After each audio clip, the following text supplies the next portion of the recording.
Eu escrevi 2 livros especificamente sobre Clarice Lispector. O primeiro traz o resultado da pesquisa que eu fiz de livre docência. E eu tinha a opção de reunir alguns artigos meus e submeter à banca, mas eu preferi então o desafio de escrever não é propriamente uma biografia, mas é um estudo de vida e obra. E a tese foi defendida em dezembro de 1993 e o livro saiu em 1995. Foi um livro que eu acho bem recebido, porque teve logo 5 edições. Ele foi distribuído para os professores da rede de ensino. Então, eu fiquei muito satisfeita com os resultados. Depois ele ficou esgotado há alguns anos, porque eu estava muito preocupada com a revisão do livro para ter uma edição em espanhol, que saiu em 2007, na Argentina, em Buenos Aires. E o segundo livro é de 2008, que é a fotobiografia da Clarice Lispector, e contém mais de 800 imagens, e há uma narrativa visual, ou seja, eu conto também, de novo, mas de outro jeito, a história de vida e obra da Clarice. O primeiro está na 7ª edição agora, e o segundo está na 3ª, e os 2 agora pela EDUSP, sendo que o primeiro também, sendo que a fotobiografia também tem uma coedição com a imprensa oficial do Estado de São Paulo. O primeiro livro, que tem por título Clarice, Uma Vida que se Conta, a primeira edição foi pela editora Ática, e a 6ª e 7ª edições já pela EDUSP. E esse livro, eu tenho muito carinho por ele, porque é produto de muitos anos de pesquisa. Para fazer a história de vida e de obra, eu tive que sair do gabinete, vamos dizer assim, universitário e ir para a rua, pôr o pé na estrada, porque por ser uma biografia que exigia pesquisa de campo, então eu tive que ir atrás dos lugares onde ela morou, e, enfim, conhecer os parentes, colher muitos depoimentos, além, naturalmente, daquilo que normalmente a gente faz como professor e crítico, né, que é ler a fortuna crítica. Então, exigiu muito tempo, né, e muito trabalho, até diferente daquele a que eu estava acostumada antes, né? E a minha proposta foi essa, foi de historiar desde os ascendentes de Clarice até o ano da morte. Naturalmente, eu avancei depois da morte porque eu fiz leitura de textos críticos que foram publicados depois que ela faleceu. Mas seja como for, o meu limite era os ascendentes até 1977. E daí tive que, então, trazer elementos da história da Ucrânia, onde ela nasceu. Nasceu numa aldeia, ela dizia que não existia no mapa, eu descobri que não era bem assim. Eu achei uma vez essa aldeia ainda num mapa escrito em russo, não tinha internet, não tinha o Google Maps, não. Então, era tudo muito difícil naquela época, né? E, enfim, descobri que a aldeia onde ela nasceu, aquela região toda, era habitada por muitos judeus.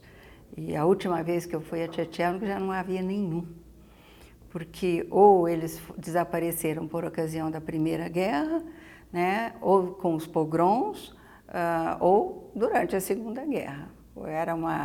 Era uma região muito turbulenta do ponto de vista político, porque ela nasceu em 1920, quando eles já estavam fugindo da Ucrânia para sobreviver aos ataques, né, contra os judeus, os pogroms. E nessa época a Ucrânia ainda pertencia à Rússia e estava em luta, porque eles foram invadidos por vários países durante a Primeira Guerra. Havia muitos anarquistas que atacavam todo mundo. Os russos brancos, que eram os monarquistas, fugiam, depois da Revolução de 17, fugiam do norte para o sul, iam para a Ucrânia.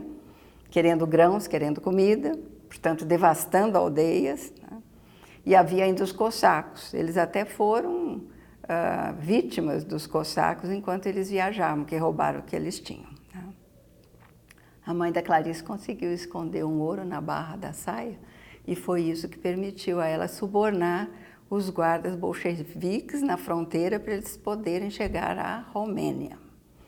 Da Romênia eles conseguiram um passaporte russo, daí subiram em direção ao norte, atravessando o que a gente supõe que seja a Hungria, a República Tcheca hoje, né? Atravessaram a Alemanha para chegar em Hamburgo, um porto movimentadíssimo, e lá eles tomaram então o avião até o Nordeste e chegaram então em Maceió, 1922, no início de 1922. A Clarice disse que tinha chegado com meses de idade, mas comparando os documentos, então eu concluí que foi com 1 ano e 3 meses. Ficaram morando ali 3 anos, de 22 a 25, em Maceió, o pai trabalhando numa fábrica de sabão do cunhado. Ficou muito descontente, daí foram para Recife. E lá eles ficaram até 1934. Então, quando a família decide ir para o Rio, já sem a mãe, que havia falecido em 1930, Clarice tinha cerca de 13, 14 anos, né? 14 anos. E daí vão para o Rio de Janeiro e começa uma outra vida. Ela vai estudar, vai para a faculdade de Direito, começa a trabalhar como jornalista em 1941, 42, escreve alguns contos e chega a publicar em periódicos do Rio de Janeiro e publica seu primeiro romance em 1943, em dezembro de 1943. Inicia-se, então, no início dos anos 1940, a carreira de jornalista, mas, sobretudo, de ficcionista da Clarice, que escreveu nessa época contos e o seu primeiro romance, Perto do Coração Selvagem. Depois de 1943, quando ela lança o primeiro romance, ela já estava casada, ela casou em janeiro desse ano. Então, começa uma vida que é da Clarice romancista, mas também é da Clarice esposa de diplomata. Ela se casou com Mauri Gurgel Valente, que entra para o Itamaraty e vai, então, trabalhar 6 meses em Belém do Pará, no primeiro semestre de 1944. E, em julho, eles vão para o exterior. E aí começa um período de 15 anos de vida da Clarice, morando primeiro na Itália, em Nápoles, em plena Segunda Guerra. Ela chega lá no segundo semestre de 44, né? E depois ela mora algum tempo, 3 anos em Berna, na Suíça, mora algum tempo em 52 em Torquay, no litoral da Inglaterra, e depois 7 anos perto de Washington, em Chevy Chase. Em 59, ela se separa e volta com os 2 filhos para o Rio de Janeiro. E mora no Rio de Janeiro até 1977, quando um dia antes dela completar 57 anos, então, ela morre, no dia 9 de dezembro de 1977. Quando eu optei por escrever uma biografia, não era muito comum em universidade receber esse tipo de trabalho. O mais comum seria coletânea de ensaios, né? Ou então mesmo discorrer sobre o autor e do ponto de vista mesmo da produção literária, e no caso jornalística. Mas eu senti a necessidade de contextualizar a produção ficcional e a produção jornalística. E eu não vi outro jeito, a não ser procurar estabelecer um fio histórico da vida da Clarice, que ainda não havia. Da Clarice, a gente contava com um livro muito bom da Olga Borelli, Clarice Lispector, Esboço para um Possível Retrato, que foi o primeiro livro que, de certa forma, abriu perspectivas de se possibilitar essa relação do leitor com a vida mais íntima, sem ser invasiva, da escritora. Os hábitos da escritora, quando escrevia, do que ela gostava. Então, tinha esse livro, né? E tinha também várias entrevistas da Clarice, dispersas em vários órgãos, né, de comunicação, jornais, revistas e etc. E também uma da TV Cultura, que é mais conhecida. Então, não havia ainda, a gente não sabia nem como é que tinha sido a vida escolar da Clarice, porque ela mentia, 5 anos de idade. Então, aliás, ela registrou em vários documentos mais do que uma idade, né? Mais do que uma data de nascimento. Ela registrou 25, depois 27, 28, sabe?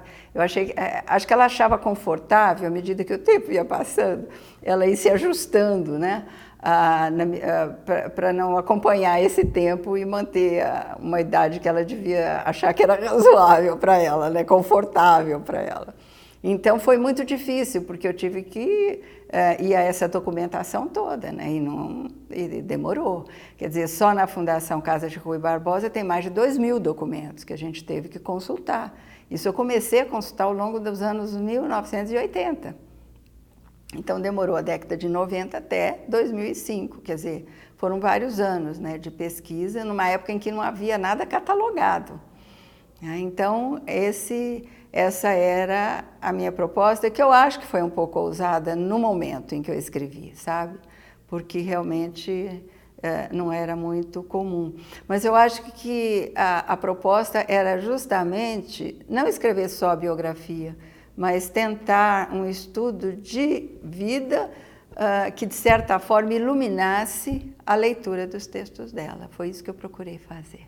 E nesse livro eu tentei estabelecer 2 linhas narrativas para evitar aquele mecanismo um tanto perigoso, que é de explicar a vida pela obra ou obra pela vida. Mas você tendo as 2 linhas narrativas, você de certa forma se livra, né, de incorrer nesses perigos, né, e ao mesmo tempo estabelece o cotejo para o leitor. Eu acho que foi uma opção que eu acho que deu resultado, sabe? Até que eu gostei. A fotobiografia, eu acho que é contar a história, como eu já havia contado em Clarice, Uma Vida que se Conta, mas não como eu havia contado, quer dizer, e não é a mesma coisa. É porque ali tem um mapeamento já feito. O mapeamento da sua história de vida, o mapeamento da história da sua literatura. Então, de certa forma, funcionou como se fosse um risco do bordado do trabalho seguinte, que é a narrativa visual. Então, é curioso, porque quando você muda o tipo de instrumento, né, de operacional, vamos dizer assim, ele exige certas coisas que o anterior não exige. Então, eu tive que ir até os lugares, mas com outra perspectiva, quer dizer, eu queria fotos de época de cada lugar. Então, não me interessa ir a Berna e tirar foto da Rua da Justiça, onde ela morou, sabe, com gente passando com vestido da moda de hoje, etc. E eu consegui esse material, sabe? Não só de Berna, numa foto tirada na porta da casa dela, vendo a Estátua da Justiça, que é um dos temas de uma crônica muito bonita. Chama-se a crônica de uma rua, de uma cidade, né? É crônica de uma cidade, de uma rua, uma coisa assim. Então, é a crônica sobre a cidade de Berna. A proposta era conseguir lugares de época onde ela morou e, ao mesmo tempo, relacionados naturalmente com a sua produção.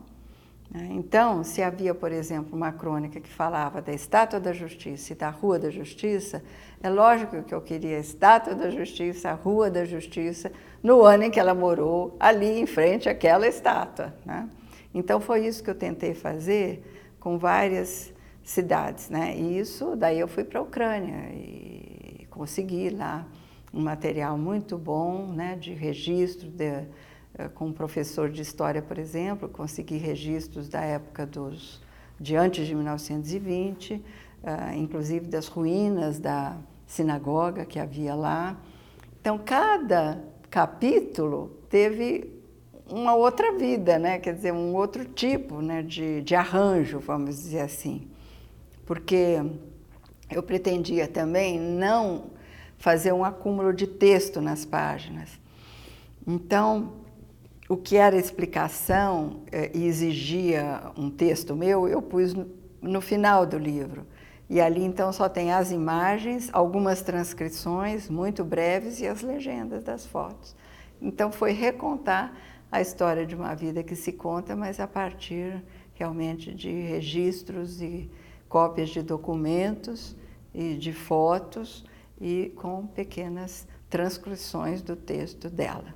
Deu muito trabalho para fazer, mas eu acho que também foi divertido.